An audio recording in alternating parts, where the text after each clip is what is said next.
अस्सलाम वालेकुम। प्रोग्राम सवाल के साथ मैं हूं आपका मेज़बान मुज़म्मिल फ़िरोज़ी। आज हम बात करेंगे शहर कायद के कदीम इलाकों की, जो वो इलाके जो पाकिस्तान बनने से पहले से कायम है। इन इलाकों में बुनियादी मसाइल क्या हैं, यहाँ के लोग किस तरह से ज़िंदगी गुजार रहे हैं और वो गुज़र औक़ात किस तरह से करते हैं, आज के प्रोग्राम में जानेंगे और पूछेंगे सवाल मुंतखब नुमाइंदों से कि उन्होंने इन कदीम इलाकों के लिए क्या किया है। हमारे साथ कुछ इलाका मकीन मौजूद है, उनसे जानते हैं। अस्सलाम वालेकुम। ये फरमाइएगा, आप इस रेडी गोट में कब से रह रहे हैं? मैं तो हम सदियों पुराने यहाँ के रिहायशी हैं। 400 साल कदीम रेडी गोट यहाँ आबाद हुआ। मेरा नाम यूनुस खासकली है और मैं माहीगीरों की जो तंजीम है माहीगीर समाजी संगत का चेयरपर्सन। रेडी गोट कराची शहर के जो बुनियादी माहीगीर हैं ये वो लोग हैं। रेडी गोट 400 साल पहले सोन मियाँ से 6-7 भाई फ़िशिंग करते हुए यहाँ आए थे। उन्होंने आके रेडी गोट का बुनियाद रखा। अभी उन्हीं 7 ख़ानदानों पर के मुश्तमल पॉपुलेशन बढ़ी है। इस वक्त रेडी गोट की आबादी 1.5 लाख से ज़्यादा है। ये प्रॉपर एक यूनियन कमेटी है और जिसके अंदर 95% फ़िशरमैन कम्यूनिटी रहती है। अच्छा, ये फरमाइएगा कि आप इतनी कदीम इलाका है ये, तो यहाँ पर क्या बुनियादी सहूलियात हैं, लोगों को किन मुश्किलात का सामना है? यहाँ लोगों को सबसे ज़्यादा मुश्किलात जो है वो पीने के पानी की मुश्किलात है। पानी की सप्लाई तो है लेकिन वाटर सप्लाई की जो लाइनें हैं वो टूटी फूटी हैं। सीवरेज का पानी और वाटर सप्लाई का पानी मिक्सअप हो जाता है। लोग मुंतखब होके जाते हैं, वो इलाके के लोगों के मसाइल इस तरह हल नहीं करते हैं। मतलब कितना कमा लेते हो? रोज ये 500-600। पानी वानी आता है घर पे? हाँ, पानी आता है, बिजली आती है? बिजली है पर बिल भरते हैं ज़्यादा, लाखों लाखों बिल आता है। अच्छा। बिजली का। तो बिजली जाती कब है? ये तो रोज जाती है, नहीं है अभी भी नहीं है, थोड़ी देर आएगी, 1 घंटा भी नहीं चलती है। अच्छा, गैस नहीं है यहाँ पे? गैस नहीं। अब हम पहुँचे हैं लालाबाद में और यहाँ पे कुछ इलाका मकीन मौजूद है, उनसे जानते हैं। इस इलाके में कितने अरसे से रह रहे हैं आप? बिस्मिल्लाहिर्रहमानिर्रहीम। हम 25 साल से रह रहे हैं। अच्छा, आप अभी हाल ही में आप क्या देखते हैं कि कुछ इलाके में बदलाव आ रहा है या नहीं? कराची के मसाइल तो बढ़ते जा रहे हैं दिन ब दिन। जी, अभी हमारे कुछ मसाइल, हमारे यूसी चेयरमैन जो है और जो दूसरे हमारे एमपीए वगैरह हैं, जामोर साहब, इन्होंने हमारे कुछ मसले हल कर दिए। पानी का, पीएमटी का और रोड का थोड़ा बहुत हल कर दिया। बाकी गलियों का रह रहे वो तो बाद बोला करेंगे इंशाल्लाह। अच्छा, आप क्या समझते हैं कि 25 साल से आप यहाँ रह रहे हैं, सबसे अहम मसला इलाके का क्या है जिससे लोग ज़्यादा परेशान होते हैं? सबसे ज़्यादा अहम मसला बिजली का है और बिजली की वजह से हम बहुत तंग है, क्योंकि 1-1 घंटा 2-2 घंटे बिजली आते हैं और फिर पूरा दिन और रात को गायब होते हैं। तो बिजली के मामलात में हम जो है ना बहुत पीछे हैं। एक और शहरी हमारे साथ मौजूद है, उनसे जानते हैं। अस्सलाम वालेकुम। बाबा, बताइएगा इलाके का सबसे अहम मसला क्या है? यहाँ अहम मसला तो जो नज़र आ रहा है यहाँ हॉस्पिटल का है और स्कूल सरकारी नहीं है, क्योंकि ये बच्चे यहाँ पर ऐसी बेफजूल घूमते रहते हैं। अहम मसला यहाँ है इसी चीज़ का है। अब हम पहुँचे हैं इलियास गोट। पानी अब यहाँ पे नहीं आ रहा, तो पानी किस तरह खरीदते हैं? ये टैंकर मंगवाते किस तरह गुजारा हुआ है? ये पानी आते हैं, पानी नहीं आते ऐसा नहीं है। जो पानी आ रहे हैं वो कम है, उससे वो मिकदार पूरे नहीं हो रहे, अगर फैमिली नहीं चल पाते हैं। यहाँ के जो टाउन चेयरमैन है या यूसी चेयरमैन है, कभी वो इलाकों में आते हैं, विजिट करते हैं, आप उनको जानते हैं? हमारे यूसी चेयरमैन साहब जो वक्तन फ़वक्तन हमारे एरिया में यूसी इलियास गोट में दौरे पे रहते हैं, काम भी करते हैं। ऐसा नहीं है कि काम नहीं आते, काम भी आवाम के लिए उनके एनी टाइम दरवाज़ा खुला रहता है। ऑफिस हम जब भी जाते हैं हमारी मुलाकात होती है, जो भी शिकायत लगे जाते हैं फ़ौरन सुनाई होती है वहाँ पर। जी बिल्कुल। अब हम पहुँचे हैं सद्दीक खासकली गोट में और यहाँ के कुछ इलाका मकीन हमारे साथ मौजूद है। ये फरमाइएगा, इस इलाके का सबसे अहम मसला क्या है? सर, अहम मसला तो इसका ये था कि हमारे रोड का मसला था, जो रेडी गोट से स्टार्ट होके वहाँ पे सवेरा मिल तक जा रहा था। तो ये पीपल्स पार्टी का हम शुक्रिया अदा करते हैं कि ये हमें उन्होंने करवा के दिया। लेकिन यहाँ पे जो अहम मसले के जो आप निशानदेही कर रहे हैं वो है हमारा सीवरेज का मसला।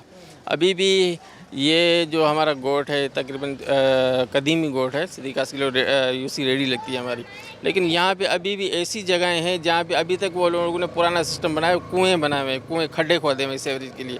तो सीवरेज के लिए हमें बहुत अशद ज़रूरत है सीवरेज का मसला है वो तो यहाँ पे अभी इसमें सबसे अहम मसला सीवरेज का है कि पानी की निकासी आब नहीं होता। वैसे भी ऊंचाई, ये जगह ऊंचाई पर है। तो अभी बताएं, इसके अलावा गैस की और बिजली की लोड शेडिंग की क्या हवाले है? तो देखिए, ये जो बिजली है वो तो सिर्फ नाम की है। जैसे पूरे कराची का हाल है, आप सबको मालूम है, यहाँ पे भी यही है कि बस आधे घंटे के लिए आती है, फिर 3 घंटे के लिए लाइट नहीं होती हमारी। लाइट का तो बहुत ही बड़ा इशू है हमारे पास। हम पहुंचे लट बस्ती में और लट बस्ती के कुछ इलाका मकीन यहाँ पे मौजूद है, उनसे जानते हैं। हमें बहुत टाइम हो गया और ना हमें ग्राउंड मिला है, ना कोई गली, ना कुछ। हम पीपल्स पार्टी के वर्कर हैं, कोई भी काम नहीं हुआ है हमारा। हुकूमत से क्या मुतालबा करेंगे? हुकूमत ये है कि भाई हम देखो पीपल्स पार्टी में है, उनको करना चाहिए ना। वो देख रहे हैं, आ रहे हैं। यहाँ के MNA MPA कभी चक्कर लगाते हैं यहाँ पे आए? नहीं, चक्कर तो लगा रहे हैं, काम नहीं करते हैं। अच्छा, फरमाइएगा कि इस आपके इलाके में क्या सहूलियात हैं, कौन सी बुनियादी सहूलियातें जो होनी चाहिए, स्कूल और डिस्पेंसरी वगैरह की क्या पोजीशन है? देखिए, हमारे इलाके में जो बुनियादी सहूलियात है ना, सबसे पहले स्कूल होना चाहिए, हॉस्पिटल होना चाहिए और ग्राउंड होना चाहिए। बुनियादी ज़रूरतें जो हैं यहाँ की, वो ये 3 चीज़ें हैं, स्कूल, हॉस्पिटल और डिस्पेंसरी तो वगैरह। ये तीनों यहाँ मौजूद हैं? नहीं, बिल्कुल नहीं है। यहाँ पे अगर स्कूल है तो वो किसी काम का नहीं। अभी आप भी देख सकते हो, बच्चों को मैं बेंस कॉलोनी लेके जाता हूँ, फिर शाम में ट्यूशन के लिए वहाँ लेके जाता हूँ। यहाँ पे ये सारी सहूलियात है ही नहीं, जिस वजह से हुकूमत से क्या मुतालबा करना चाहेंगे? हुकूमत से यही मुतालबा करना चाहते हैं कि यहाँ पे ये पीपी का गढ़ है।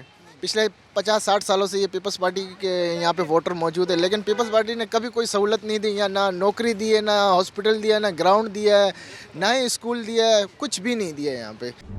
अब हम पहुँचे हैं मुंतखब नुमाइंदों के पास और उनसे जानेंगे कि उन्होंने आवाम को रिलीफ पहुँचाने के लिए क्या किया है। इस वक्त हमारे साथ मौजूद हैं यूसी चेयरमैन लालाबाद इमरान यूसुफजई। आप बताइए कि आपने आवाम को रिलीफ पहुँचाने के लिए क्या इकदाम उठाएँ? यहाँ पे हमारा जो है एक पसमानदा इलाका यूसी 9 चश्मा जो कराची में से बाहर है, लेकिन अल्हम्दुलिल्लाह हमारे जो पाकिस्तान पीपल्स पार्टी के नुमाइंदे हैं MPA महमूद आलम जामोर साहब और MNA सईद आगा रफ़ीउल्लाह साहब और पीएस के सदर जो है जानिल जामोर साहब का मैं शुक्रिया अदा करता हूँ कि इस इलाके में इस वक्त आप देख के आ रहे हो कि इसमें अल्हम्दुलिल्लाह कराची मेयर बैरिस्टर मुर्तज़ा वहाब साहब का भी यानी कि बहुत किरदार है, क्योंकि मुर्तज़ा वहाब को कराची नहीं देख रहे, जो टाउन का काम है, गली कोचे, उसमें भी काम कर रहे हैं। इस वक्त आप देखते हुए आ रहे हो कि वहाँ से लेके यूसी 9 चश्मा जो लालाबाद से हमने शुरू किया, लालाबाद आए, चश्मा गोट आए, इलियास गोट आए, तो इसमें से आप तरक्याती काम देख रहे हो कि कहीं काम चल रहे हैं। फिर आए नीचे चश्मा गोट में, वहाँ पे जो बड़े मज़े की बात है, इस वक्त कराची में पानी की बहुत बहरान है। जहाँ से 10 इंची का लेन टैंकियाँ तकरीबन 30 बाई 60 के 2 टैंक बने हैं बड़े बड़े, और तकरीबन अनकरीब उसका भी ओपनिंग हो जाएगी और इस इलाके में पानी आ जाएगा। 35 से 36 हज़ार पॉपुलेशन है और यहाँ पे पानी का जो दुश्वारी है, अल्हम्दुलिल्लाह ये पानी का दुश्वारी भी ख़त्म हो जाएंगे। अब हम लोग जहाँ खड़े हुए यहाँ पे पेवर ब्लॉक जो उनके कदीमी ये इलाका है, पुराना इलाका है, और इस वक्त तकरीबन इसमें आधे एरिया को पेवर ब्लॉक हो गए और कंटिन्यू काम चल रहे। हाँ, एक जगह पे एक लोगों की शिकायत थी कि यार बिजली की बहुत परेशानी, बिजली का जो है बल्दियात से कोई वास्ता नहीं है। आपको पता है कि ये कंपनी वो प्राइवेट कंपनी है, वो अपनी मनमानी करे, उस पर किसी वो हमारे हाथ में नहीं है। गैस भी है वो भी, लेकिन गैस की लोड शेडिंग है नहीं, रात को जाते हैं 1 बजे के बाद, लेकिन बाकी होता रहता है। बिजली जो है वो आपको भी पता है, हमारे को पता है, अगर हम बिल भरेंगे तो हमें प्रॉपर बिजली भरेंगे, नहीं भरेंगे तो नहीं भरेंगे। अब हम चलते हैं दूसरे इलाकों में और जानते हैं मुंतखब नुमाइंदों से कि उन्होंने क्या काम करवाया। अब हम पहुँचे हैं यूसी 3 में और हमारे साथ मौजूद है यूसी 3 के चेयरमैन जावेद इकबाल साहब, ये फरमाइएगा कि इलाके में जो नौजवान हैं वो शिकायत करते नज़र आ रहे हैं कि इस इलाके में पूरी साहिली पट्टी की अगर हम बात करें, यहाँ पर कोई ग्राउंड नहीं है कोई बड़ा खेलने के लिए। यहाँ पर जैसे चश्मा गोट है या कैटल कॉलोनी है या इससे आगे लट बस्ती है, रेडी है, लालाबाद है, यहाँ पर कोई ग्राउंड नहीं है। यहाँ पर मैं आपको ये बताता जाऊँ कि ग्राउंड तो हकीकत में जो है ग्राउंड की कमी हमारे इलाके में भी है।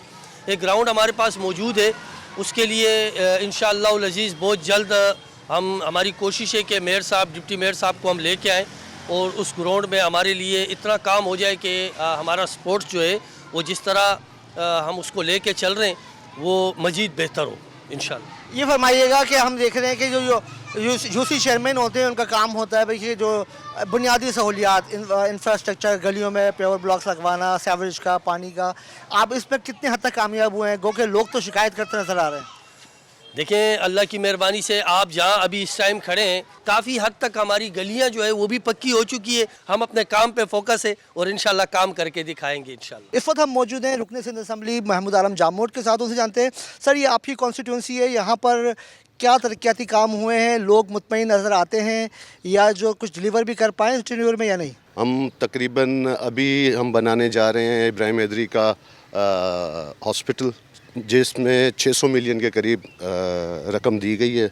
हम बॉयज़ कॉलेज बनाने जा रहे हैं, हमारे इधर पेवर ब्लॉक के काम चल रहे हैं, हमारा ये कोस्टल रोड है जो यहाँ से लेके लटबस्ती तक वो बनने जा रहा है। ये हमारी नई स्कीम्स हैं और अल्हम्दुलिल्लाह 5 से 6 स्कूल्स हैं जो बनाए जा रहे हैं, गवर्नमेंट स्कूल्स, और इसके अलावा TCF के स्कूल्स भी बन रहे हैं हमारे पास।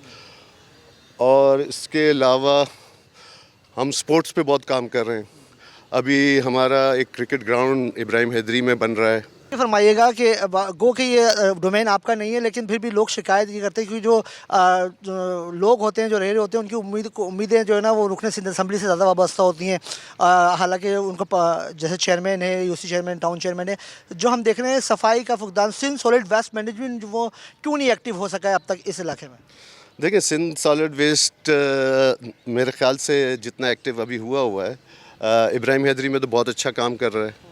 अभी हमने पहले ये अली अकबर शाह में नहीं था, UC चश्मा में नहीं था, UC रेडी में नहीं था, अभी उनको वो डोमेन भी मिल गया है, तो अभी वहाँ पे काम शुरू है। लेकिन शॉर्टेज ऑफ मशीनरी और स्टाफ की वजह से थोड़ा सा काम स्लो है, लेकिन इंशाल्लाह वक्त के साथ साथ ये भी बेहतर हो जाएगा। अच्छा, एक और मसला हमने देखा कि लट बस्ती जो है वो बड़ा अच्छा, ऐसा लग रहा था कि मॉडल विलेज है, अच्छा हो गया, बहुत डेवलपमेंट हुई है, मगर वहाँ के मकीन ये शिकायत करते नज़र आए कि वहाँ पर जो सरकारी स्कूल था उसको शिफ्ट कर दिया गया दूसरे इलाके में, डिस्पेंसरी जो थी वो भी वहाँ से ख़त्म कर दी गई है। लट बस्ती में अच्छा काम हुआ है उधर। मेरे ख्याल से अभी हम उधर एक हमने बनाए हैं, पेवर ब्लॉक का भी बहुत काम किया।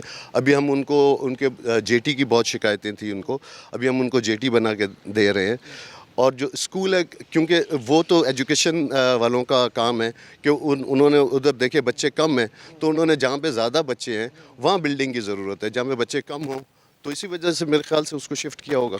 जी बिल्कुल, आपने सुना रुकन सिंध असम्बली महमूद आलम जामोद का यही कहना है कि हमारी फोकस ये है कि इस वक्त जो एजुकेशन और सेहत है इस पर हम ज़्यादा तवज्जो दें, क्योंकि नौजवानों से मुस्तकबिल पाकिस्तान का ही वाबस्ता है और नौजवानों को इंगेज करने के लिए वो ग्राउंड्स और स्कूल्स के लिए काम कर रहे हैं।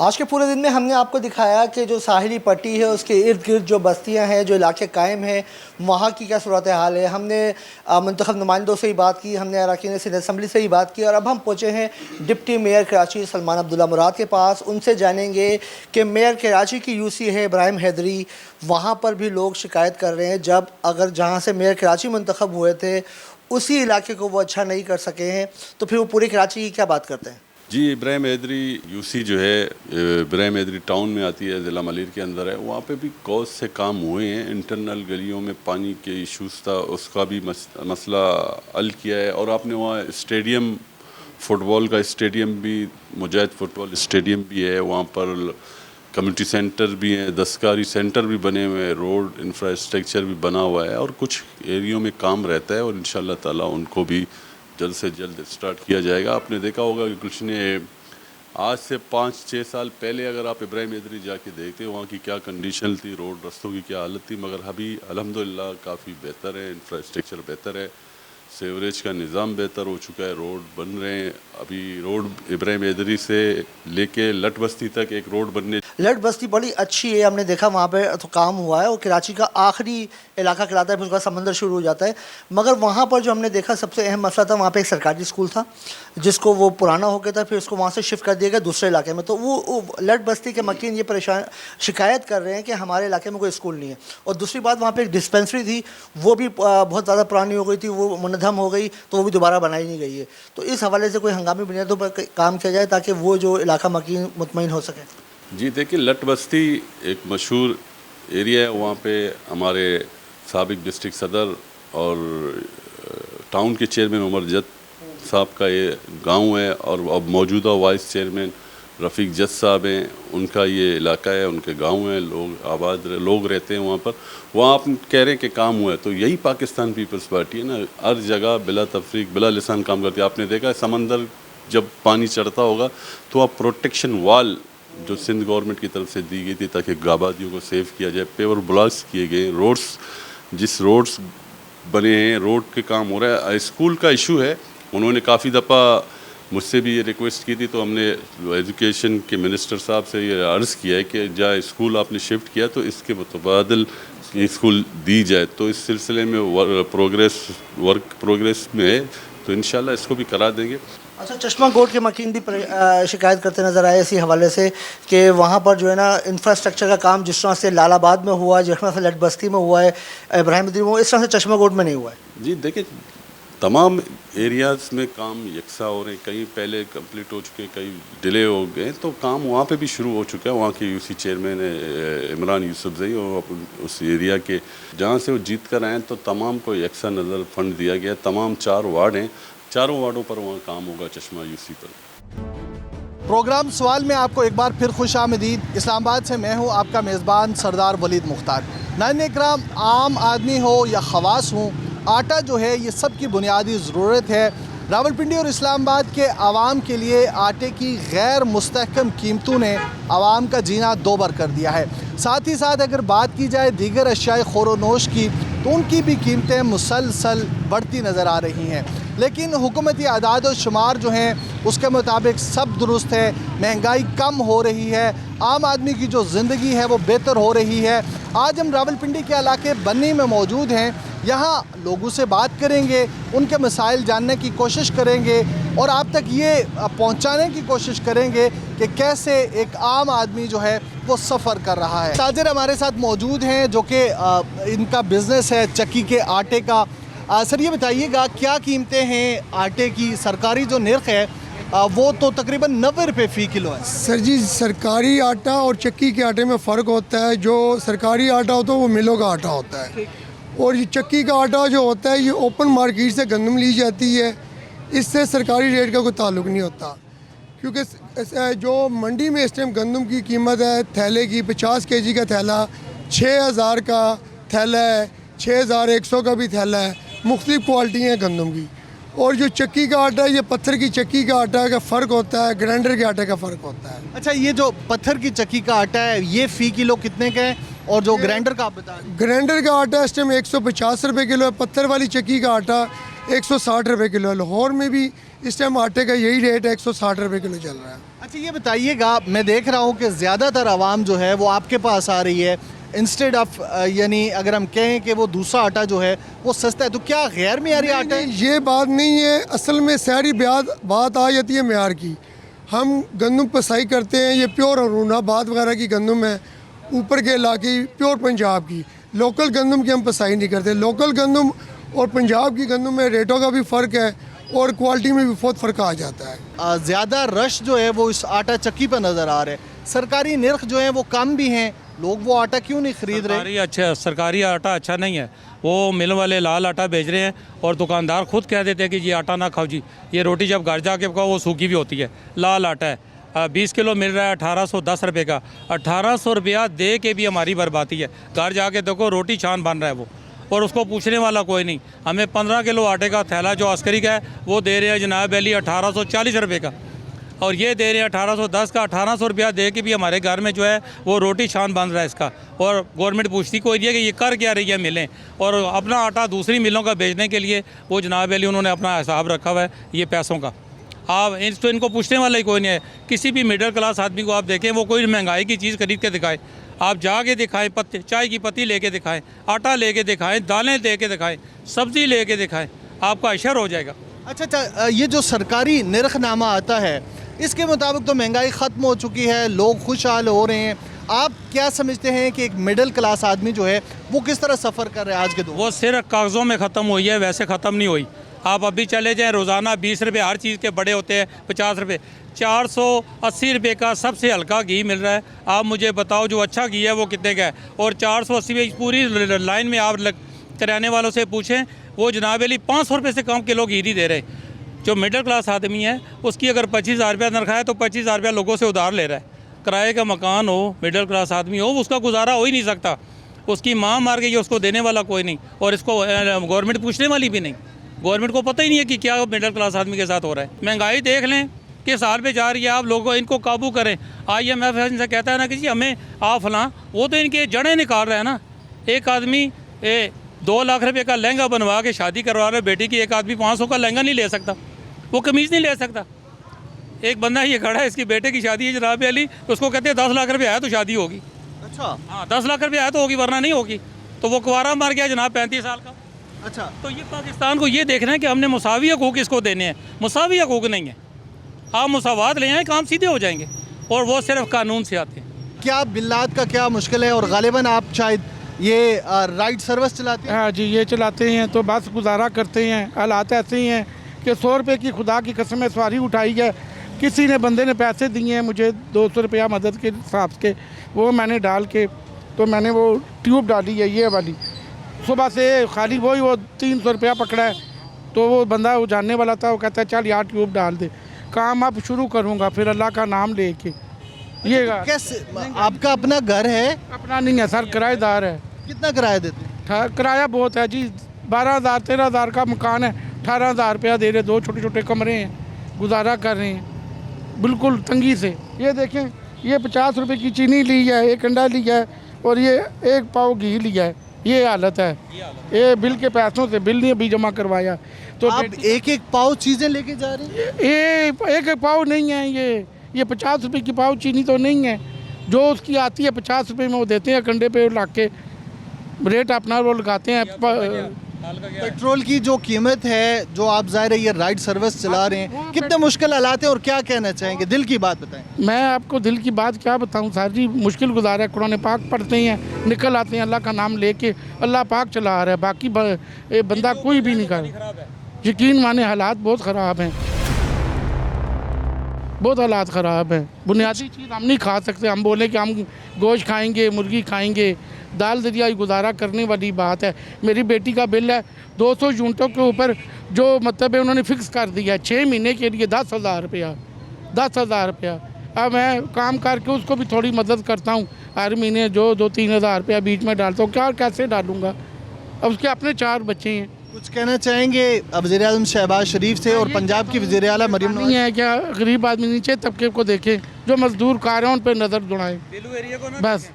इस्लामाबाद की तरफ ना देखें, जो आम आदमी जो है ना, जो रोज़ कमाने वाला बंदा है वो मर रहा है। बिजली के बिल्लात, गैस के बिल, ये सारी चीज़ें आम आदमी को मुसलसल पीसे जा रही हैं।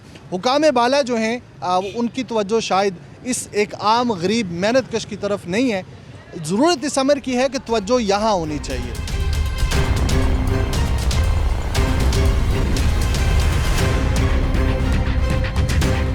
महंगाई, बेरोज़गारी और इसी तरह आटे और अशे खुरोनोश की कीमतें बढ़ रही हैं। आप क्या समझते हैं कि एक आम आदमी का गुजारा कितना मुश्किल होगा? आम आदमी का गुजारा है ही नहीं। मुश्किल तो तब होता है कि जब आम आदमी कहीं ना कहीं से उन चीज़ों को ख़रीद ले। आम आदमी की गुंजाइश ही नहीं है, उसके वसाइल ही नहीं है, उसके पास उस चीज़ को ख़रीदने की ताकत ही नहीं है। इस वक्त हम नौजवान इतनी मुश्किल हालात में अपने आप को सर्वाइव कर रहे हैं, अपनी फैमिली को सर्वाइव कर रहे हैं कि ये बयां करना ही मेरे लिए भी मुश्किल है। और मुझ जैसे हज़ारों नौजवान हैं जो इस वक्त इस महंगाई में पिस रहे हैं, मर रहे हैं, लेकिन वक्त की हुकूमत को, वक्त के हाकिमों को, हम जैसे नौजवानों के मुस्तकबिल का, हम जैसे नौजवानों की ज़िंदगी का ना कोई एहसास है, ना कोई ख़याल है। ऐवानों में बैठे हुए मज़े उड़ा रहे हैं, ये अयाशियाँ कर रहे हैं। और मुझ जैसा एक 28 साल का नौजवान, यकीन करें, मैं ये मेरे हाथ देखें, घंटों में मोटरसाइकिल चला रहा हूँ सिर्फ इसलिए कि मैं अपने घर वालों की ज़रूरत को पूरा कर सकूँ। आप क्या बाइक पे कोई राइड सर्विस चलाते हैं, क्या करते हैं? नहीं, राइड सर्विस तो नहीं चलाता, मेरा काम है मार्केटिंग का, मैं बाइक्स पे घूमता हूँ और मुझे अपने बाइक का पेट्रोल एक्सपेंस भी मैं पूरा नहीं कर पा रहा, तो कैसे मैं अपने घर का किराया, ग्रॉसरी वगैरह मैं कैसे पूरी करूँगा? हमारी इस वक्त जो हुकूमत है बिल्कुल ये आवाम के मसाइल से इन्होंने गफलत ली हुई है। ऐवानों में बैठे हैं, इक़्तिदार में बैठे हैं, तरमीमों में तरमीमें ला रहे हैं, ये अपने भला कर रहे हैं, अपना फ़ायदा कर रहे हैं। इनको गरीब आवाम की कहीं से भी कोई फ़िक्र नहीं है। ये मौजूदा वक्त के हाकिम होश के नाखून लें।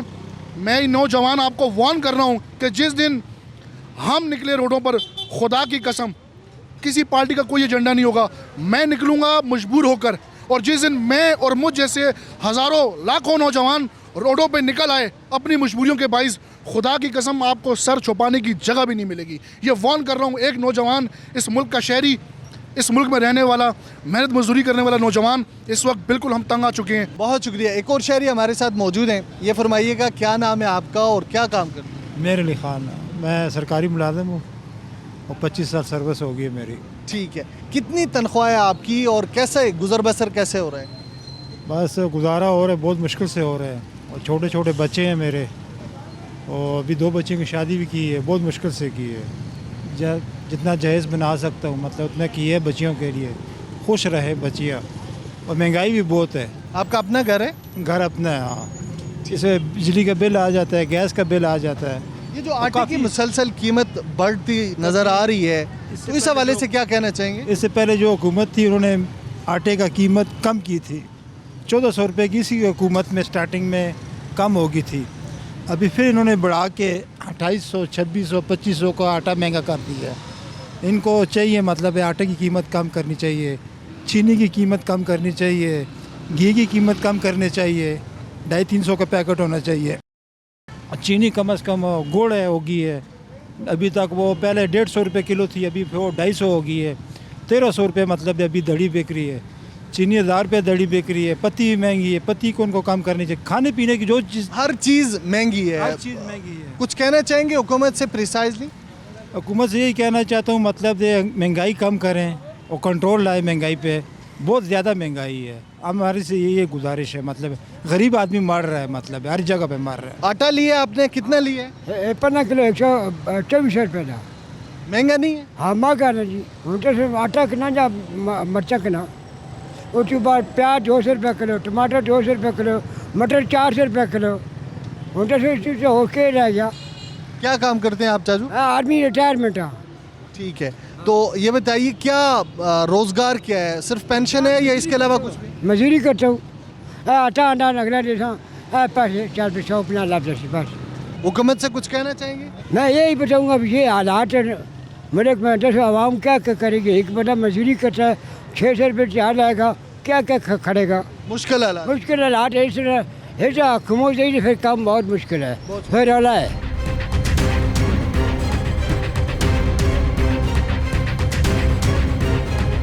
एक और शहरी हमारे साथ मौजूद हैं, इनसे भी बात करते हैं कि क्या हालात हैं। जो आटे की ग्राम फरोशी है, साथ ही साथ जो दीगर अशिया ख़ुरोनोश है उनकी कीमतों में भी जो इजाफा देखने में आ रहा है। ये बताइएगा क्या नाम है आपका? मेरा नाम शाहिद अली ख़ान। शाहिद साहब, क्या हालात हैं आटे, चीनी और दीगर अशिया ख़ुरोनोश की कीमतों के हवाले से? भाजन बात यह है कि हालात तो हर गवर्नमेंट में ख़राब रहे हैं, वो कोई भी गवर्नमेंट हो। जब से पाकिस्तान बना 78 साल हो गए आज़ाद हुए, तो ऐसा सब ने कोशिश की कि किस तरह महंगाई के ऊपर कंट्रोल कर लिया जाए। तो ये जब से मुस्लिम लीग नून की हुकूमत आई है, अल्लाह का बड़ा शुक्र है, मियां मोहम्मद नवाज शरीफ साहब वज़ीर आला पंजाब, इन्होंने जो वज़ीर आला पंजाब मरियम नवाज़ ने जो टीमें तश्कील दी हैं, मार्केटिंग कमेटियाँ, वो जा के जगह जगह छापा मार रही है। जो बड़ी बड़ी मंडियाँ, जो बड़े बड़े आड़ती हैं जिन्होंने मिर्चों के गोदाम में मिर्चें रखी हुई, आटे के गोदामों में आटा रखा हुआ है, घी के गोदामों में घी रखा हुआ है, वो उनको पकड़ रहे हैं और उनको कह रहे हैं कि यार जो गवर्नमेंट की लिस्ट के ऊपर रेट निकला है उसके ऊपर आप इसको बेचें। हुकूमत जो है वो अपना काम पूरा कर रही है, लेकिन ये जो ताजर नेक्सिस है या माफिया है, होर्डिंग, ज़ख़ीरा अंदोज़ी में मुलव्वस है, इनकी वजह से मसाइल हैं या फिर हुकूमत के यहाँ भी कुछ कमी आपको नज़र आ जाती है? भाजन बात यह है कि बेसिकली ताजर जो होते हैं ना, वो गवर्नमेंट की रीढ़ की हड्डी का काम करते हैं। ज़्यादातर काम ताजर बरादरी का ही है। तो हर हुकूमतों के अंदर 2 ताजर बरादरियाँ होती हैं, वो या 3 होती हैं, वो अलग-अलग प्रेसिडेंट होते हैं, उसके अलग-अलग जनरल सेक्रेटरी होते हैं, उनका हर जमात से तल्लुक़ होता है। तो इसके अंदर ताजर बरादरी का बहुत बड़ा हाथ है।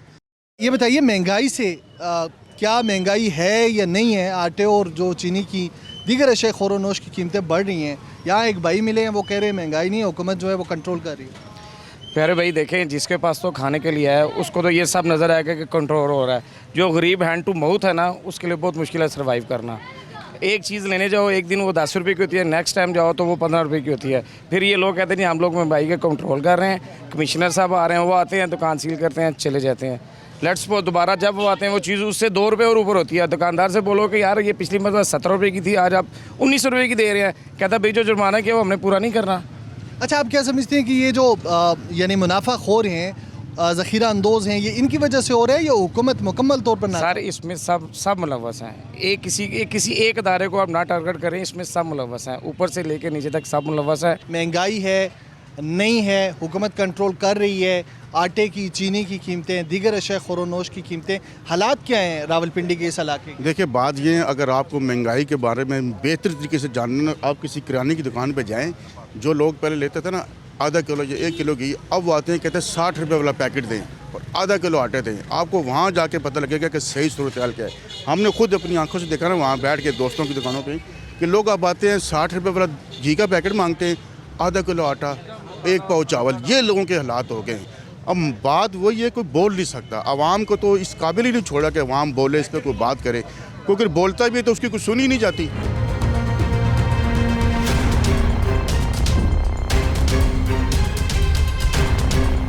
आटे, चीनी और दीगर अशिया खोरोनोश की कीमतों में मुसलसल और होश रुफबा इजाफे ने आवाम को चकरा कर रख दिया है।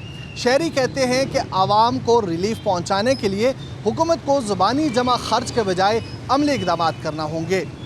प्रोग्राम आपने देखा, एक शॉर्ट कमर्शियल ब्रेक का वक्त हुआ चाहता है। जब हम वापस आएंगे तो लाहौर से हैदर खल हमें अवामी मसाइल के हवाले से आगाह करेंगे। वेलकम बैक, आप देख रहे हैं प्रोग्राम सवाल और मैं हूं आपका मेज़बान हैदर खल।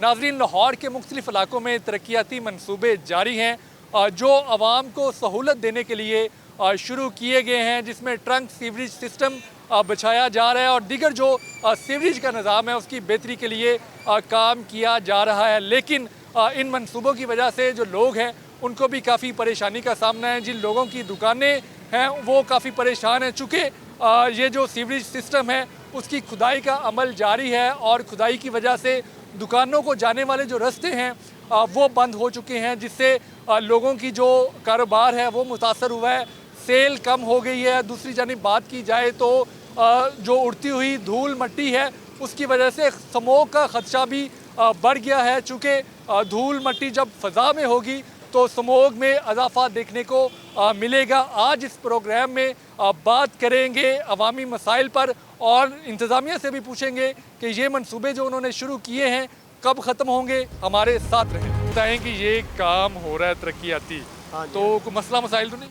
ਮਸਲਾ ਮਸਾਇਲ ਇਹੀ ਹੈ ਕਿ ਭਾਈ ਨੇ ਪਿਛਲੇ ਦਿਨਾਂ ਦੀ ਗੱਲ ਹੈ, ਦੋ ਦਿਨ ਪਹਿਲੇ ਦੀ ਗੱਲ ਹੈ। ਉਹ ਉੱਥੇ ਉਹਨਾਂ ਨੇ ਟਰੱਕ ਲਿਆਂਦਾ ਤੇ ਉੱਥੋਂ ਸਲੈਬ ਟੁੱਟ ਗਈ ਹੈ, ਬਜਰੀ ਯਾਨੀ ਕਿ ਉਹਨਾਂ ਦੀ ਆਪਣੀ ਆਈ ਹੈ ਤੇ ਉਹ ਭਾਜੀ ਉੱਥੋਂ ਹੀ ਟੁੱਟ ਗਿਆ। ਗੱਲ ਹੈਗੀ ਕਿ ਥੋੜੀ ਮਜ਼ਬੂਤੀਅਤ ਕਰ ਦੇਣਗੇ ਜ਼ਰਾ ਆਵਾਮ ਵਾਸਤੇ, ਸਾਡੇ ਵਾਸਤੇ ਸਹੂਲਤ। ਠੀਕ ਨਹੀਂ ਹੋ ਰਿਹਾ? ਨਹੀਂ ਕੰਮ ਠੀਕ ਹੋ ਰਿਹਾ, ਲੇਕਿਨ ਮਟੀਰੀਅਲ ਦੇ ਵਿੱਚ ਜਿਹੜਾ ਨਾ ਮਟੀਰੀਅਲ ਨਾਲੋਂ ਥੋੜੀ ਜੀ ਕਮੀ ਆ ਰਹੀ ਹੈ। ਮਟੀਰੀਅਲ ਨਾਲੋਂ ਥੋੜਾ ਫੋਕਸ ਕਰ ਲੈਣ ਤੇ ਗੌਰਨਮੈਂਟ ਗੌਰ ਕਰੇ कि भैया मटीरियल अच्छा है, इन्होंने अगर दिता है तो क्यों नहीं अच्छा करते पे। आपको कैसे पता है कि मटेरियल 2 नंबर? सर उन्होंने को बल्कि उन्होंने रास्ता बनाया ना, ये रास्ता बना, उनका अपना ही वो आया, एक ट्रॉली आई है उनकी, जब गाड़ी गुजरी वो नीचे सारा टूट गया स्लैब, वो सामने नजर आ रहा है, बाकायदा माया सबूत आपको दिखा सकते, वो सामने देखो। एक दिन में ही टूट गया? एक दिन में टूट गया। एक गाड़ी गुजरी है, अभी तो ज़्यादा गाड़ी है, एक गाड़ी गुजरी, एक ट्रक उनका, बल्कि अपने उनका बजर आया वो उनसे टूट गई, अपनी गाड़ी गुजरी है। अभी तो बादी की गाड़ियाँ आनी हैं, बादी का सामान आना है, जैसे भी घर वालों को घरेलू सामान आता है या कोई दुकान वालों का माल आता है, उनका भी एक वेट होता है। अगर ये छोटे से वेट से अगर टूट सकता तो ये बड़ा वेट कैसे गुजरेगा? कल को ये क्या मसला बनेगा? आपकी इधर दुकान है? हाँ, हमारी दुकान है उधर मेन पे। कब से काम चल रहा है? ये तकरीबन मेरे माँ 5-6 माह हो चुके हैं। 5-6 माह? हाँ, 5-6 माह। दुकान की सेल कैसी? वो कम हुई है, काफ़ी कम हुआ। चाचा जी तुसी दसो की मसले आ रहा है? मसला बड़ा लंघन टप्पन तो बड़े औखे हुए हैं। रश्का वाहन है, लंघे नहीं आता, बैठे हैं वेले सुबह दे तो काम आवे तो फिर ही है ना। रिक्शा है थोड़ा? हाँ जी। रिक्शा चलाते? हाँ जी। काम घट गया? घट गया, वेले बैठे हैं, अज 8 दिन हो गए वेले बैठे। वजह की काम कटन? लंघना टापा ही कोई नहीं, ना काम आता पे। ये वो नाला है आप देख सकते हैं और यहाँ पर जो स्लैब है वो डाली गई तकरीबन 10 दिन पहले, और 10 दिन पहले जो डाली गई स्लैब है आप देख सकते हैं, एक बताया जा रहा है कि लोडर रिक्शा इधर से गुज़रा है और उसके बाद ये सूरत हाल है आपके सामने। और जो इलाका मकीन है उनका ये कहना है कि जो मटेरियल है वो अच्छा यूज़ नहीं किया जा रहा। आप मुझे बताएं कि आप इधर रहते हैं तो ये जो मटेरियल है ये 2 नंबर है? ये 2 नंबर बिल्कुल बेकार मटेरियल है। मैं आपको दिखा सकता हूँ, एक लोडर रिक्शा गुजरने से ये काम हो गया है। तो इसके बाद अगर कोई बड़ी गाड़ी आती है तो वो तो भाई कुछ हादसा भी हो सकता है। एक लोडर से ये इतना नहीं है इसमें। ये देखें, मैं आपको दिखाता हूँ, ये क्या मटेरियल है, ये क्या करेगा। ये लें, ये तो ऐसे जैसे बर्फी तोड़ रहे हैं हम। ये देखें, ये लें, आपके सामने, ये आपके सामने है, ये देखें, ये लें, इसको क्या करेंगे, इस पे क्या गुजरेगा। ये तो एक रिक्शा गुजरने से ये हाल हो गया है। आगे से आप देखेंगे रोड क्लियर होगा, इस पे बड़ी ट्रक जाएंगे, बड़ी बसें, कोई भी चीज़ जा सकती। तो खुदा न खास्ता ऐसे बैठने से कोई गाड़ी उल्ट भी सकती है, कुछ हादसा भी हो सकता है। इनको इतना चाहिए कि मटेरियल तो अच्छा लगाए ना, अगर कुछ बना रहे हैं तो अच्छा बनाएं, ऐसे ना बनाए। ये देखें आपके सामने है सारा, ये लें, ये लें, ये तो एक उंगली से टूट रहा है, ये देखें, ये लें। सूरत हाल आपके सामने है और ये मटेरियल भी आपके सामने है कि किस तरह का यूज़ किया गया। इनका ये मुतालबा है कि ठेकेदार जो है वो मटेरियल अच्छा इस्तेमाल करे, जो इंतज़ामिया है वो भी आए और इनके जो मसाइल हैं वो सुने कि किन मसाइल का सामना है ये सीवरेज सिस्टम की वजह से। आपको पता नहीं, आपने अभी तक मामलात तरक्याती काम चल रहे हैं और आपने ये इधर ही शॉप बना ली। सर तरक्याती काम तो चल रहे हैं, देखिए गुजारा भी करना है, काम तो करना है ना। ये गवर्नमेंट को चाहिए काम को जल्द अज जल्द ख़त्म करे। ये तकरीबन 15 दिन में क्या रिस्पांस मिला? रिस्पॉन्स यही है कि अभी तक तो रास्ता ही नहीं है, कस्टमर कहाँ से आए, कैसे आए। आप उस तरफ कैमरा चलाएं, आपको नज़र आ जाएगा। अगर रास्ता ही नहीं है किसी के आने का, मेरी तो मजबूरी है शॉप पे आना है, आके तो बैठना है, तो कस्टमर की मजबूरी नहीं है। रास्ता होता, ये काम बंद होता, हालात ठीक होते, फिर क्या रिस्पांस होता? फिर चले इससे तो बेहतर होगा ना। वैसे तो कारोबारी हालात ही नहीं है, काम तो करने दे नहीं रहे। सर ये 6 महीने से ये नाला बन रहा है, सारे लोग घरों में, हम इधर रहायश इधर है, सब बीमार पड़ गया। बीमार क्यों पड़ गया? सर ये मट्टी की वजह से नाकेस काम करवाते हैं, ये मटेरियल तो आपके सामने है। सुबह गोबर वाला रेडी इधर से गुजर गया, गिर गया, वो सारे बीमारी इसकी वजह से, कांसी, बुखार, सब बीमार हो गया। जब हम उस ठेकेदार को बोलते हैं वो कहते हैं मैं पेरा फोर्स बुलाता हूँ। पुलिस सुबह हमको धमकी इधर दे रहता है, न रास्ता मिलता है, हमारे से रोज़गार हर चीज़ छीन हो गया। खुदा के लिए मरियम नवाज साहब, आप फैक्ट्री में कितने लोग काम करते हैं? पहले 300 बंदे था, अभी 80 बंदे नहीं रह गया। पार्किंग का जगह नहीं, रास्ता नहीं। मरियम नवाज आपके लिए रिक्वेस्ट करते हैं, आप कुछ करो। ये ठेकेदार ने सत्यानाश किया, हमारे घरों में कसम, हम सब बच्चे बीमार है। अस्पतालों में जाओ, दवाई नहीं मिलती, कहते जाओ बाहर से दवाई लाओ। ये मनावा अस्पताल हमारे साथ। इस फैक्ट्री में ये काम शुरू होने से पहले 300 वर्कर काम 300 वर्कर, अभी 100 वर्कर नहीं है। रास्ता नहीं, कम हो गया। इस काम की वजह से, काम की वजह से रास्ता नहीं दे रहे। हमारा गाड़ी मजदा आते हैं, बाहर रास्ता नहीं मिलते, कहते अप्रोल इस्लामाबाद से लाओ, तुम्हारा रास्ता नहीं। हम क्या करें, सारा मार्केट। आपने इंतजामिया से जाके बात नहीं? इंतजामिया से बात है कि वो कहते तुम्हारे नक्शे में नहीं है। क्या नक्शे में? तुम्हारा रास्ता नक्शे में नहीं। आप सामने देखो, ये हमारा कितना बड़ा फैक्ट्री नक्शे में है, हर चीज़। वो कहते नहीं, इधर से रास्ता नहीं मिलता, उधर से मजदा यू टर्न नहीं कर सकते। वो आगे दूसरा वासे वाले कल आया, उसने खुदाई शुरू किया, मट्टी हम किधर चले जाए? खुदा के लिए कुछ करो। वासा की ज़ेरे निगरानी ये तरक्याती काम चल रहे हैं और इस हवाले से हम जानते हैं MD वासा गुफरान अहमद हमारे साथ मौजूद है। सर बहुत शुक्रिया आपके वक्त का। मुझे बताइएगा कि तरक्याती काम चल रहे हैं और रोड्स पर जगह जगह जो पाइप हैं वो भी पड़े हुए हैं, तो आवाम को मुश्किलात का सामना है। कब तक ये जो तरक्याती काम है मुकम्मल हो जाएंगे? जी बिस्मिल्लाहिर्रहमानिर्रहीम। देखें, लास्ट ईयर CM साहबा ने जो लाहौर डेवलपमेंट प्रोग्राम दिया, उसके अंडर आपको पता है कि हमारा 350 किलोमीटर से ज़्यादा सीवरेज सिस्टम ले होना था और उसके under 132 square kilometre area extend हो रहा था। तो बड़ा ये एक बहुत बड़ा पैकेज लाहौर की हिस्ट्री में CM साहबा ने दिया कि वो एरिया जो डिप्राइव्ड एरियाज़ थे और जहाँ पे ना सीवरेज सिस्टम था, ना वाटर सप्लाई सिस्टम था, किसी किस्म की कोई फैसिलिटी अवेलेबल नहीं थी और ना वहाँ पे बाद में ले होन सिस्टम के बाद कोई मैकेनिज़्म था कि जो स्मूथली रन हो सके। तो CM साहबा ने ये डिसीजन किया कि पूरे तमाम एरियाज़ में 132 स्क्वायर किलोमीटर का जो एरिया बनता था जहाँ पे सिस्टम नहीं था, वहाँ पे एक पैकेज दिया लाहौर डेवलपमेंट प्रोग्राम के नाम पे, जिसमें सीवरेज वाटर सप्लाई सिस्टम भी ले होगा और उसके बाद वो तमाम स्ट्रीट्स पे टफ टाइल्स भी MCL ले करेगा। तो वो पैकेज क्योंकि आपको क्लियरली पता है कि बहुत शॉर्ट किस्म के टाइमलाइंस थी, नैरो टाइमलाइंस थी जिसमें वो कंप्लीट करना था, तो उसमें फिर साइमल्टेनियसली वर्क्स की एग्जीक्यूशन रिक्वायर्ड थी, तब आप इस टारगेट्स को और टाइमलाइंस को मीट विद कर सकते थे। आपने देखा कि जितनी भी लाहौर में सड़कें खोदी गई थी वो तमाम पे सीवरेज सिस्टम कंप्लीट भी हो चुका हुआ है और इस वक्त LDA ने उनकी मोस्टली की रेस्टोरेशन भी कर दी है। अच्छा, लोग शिकायत कर रहे हैं कि उनके जो दुकानें हैं उसके आगे वो बड़े बड़े पाइप पड़े हुए हैं, तो उनको उनके कारोबार में काफ़ी मुश्किलात का सामना आ रहा है। देखिए, आपको इस वक्त कोई ऐसा एरिया नहीं है मासवा, ये 2-3 जो रोड्स में कहीं हैं सर्विस रोड है जिनके सामने पाइप्स हैं। डेफिनेटली देखें, इतना बड़ा ट्रंक सिस्टम ले हो रहा है, बड़े बड़े पाइप्स ले हो रहे हैं, डीप एक्सक्वेशन इन्वॉल्व है, फॉर टाइम बीइंग इनकन्वीनियंस ज़रूर होती है, लेकिन फॉर एवर उनका जो मसले हैं वो हल हो जाते हैं और फॉर एवर इनकन्वीनियंस जो है वो ख़त्म होती है। ये एक शॉर्ट टर्म के लिए एक इनकन्वीनियंस ज़रूर है, लेकिन उसको हम कोशिश कर रहे हैं कि मिनिमाइज़ हो। फास्टैग पे हम काम कर रहे हैं और इंशाल्लाह बड़ी जल्दी देखें कि वो हम सारे स्कीम्स कंप्लीट कर दें। अच्छा, एक स्मोक का सीज़न चल रहा है और इस तरह से खुदाई हुई है तो स्मोक का सबब भी बन रही है, तो इस हवाले से जो वास है वो क्या इकदाम उठा रहे हैं? देखिए, स्मोक में कहीं ये नहीं है कि आपने काम नहीं करने। अगर आप स्मोक के सीज़न में आ जाएं, फिर मानसून का सीज़न आ जाए, फिर कोई और सीज़न आ जाए, फिर तो आप पूरा साल ही एग्जीक्यूशन नहीं कर सकते। उसके लिए SOPs होते हैं, वो SOPs हम अडॉप्ट कर रहे हैं जो एनवायरनमेंट डिपार्टमेंट में दिए हैं। जब पानी का छिड़काव जारी भी हैं, स्प्रिंकलिंग भी जारी है और उसको कॉर्डन ऑफ भी किया हुआ है और डस्टी एनवायरनमेंट अवॉइड कर रहे हैं। तो ये SOPs जो हैं वो fully in letter and spirit हम अडॉप्ट कर रहे हैं। अल्लाह का शुक्र है कि कहीं भी ऐसा कोई सिचुएशन आप नहीं देख रहे।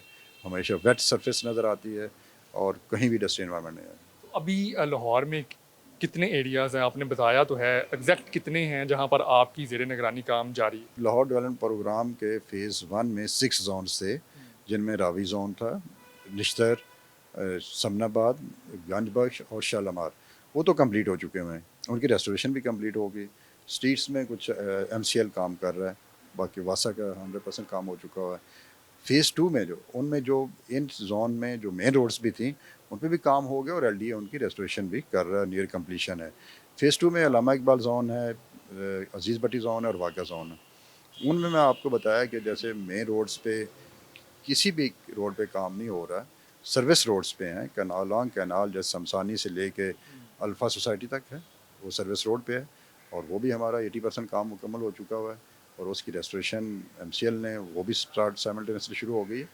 इसी तरह जो लॉन्ग कैनाल है इधर आपका रिंग रोड से हरबंसपुर इंटरचेंज से BRB तक, वो भी एक सर्विस रोड पे एक सेगमेंट में है जहाँ लॉ डेंटल कॉलेज से BRB तक, तो वो भी हमारा काम ऑलमोस्ट कंप्लीट हो गया हुआ। सर्विस रोड है वो, उसकी रिकन्स्ट्रक्शन भी LDA ने टेंडर कर ली हुए हैं और वो भी कॉन्ट्रैक्टर उनका मोबिलाइज़ हुआ। इसी तरह GT रोड की सर्विस रोड दोनों साइड्स की जो कायदा इंटरचेंज से BRB तक, हमारा वहाँ पे 90% काम हो गया हुआ है। LDA के टेंडर ओपन है, वो उसकी रेस्टोरेशन करने जा रहे हैं।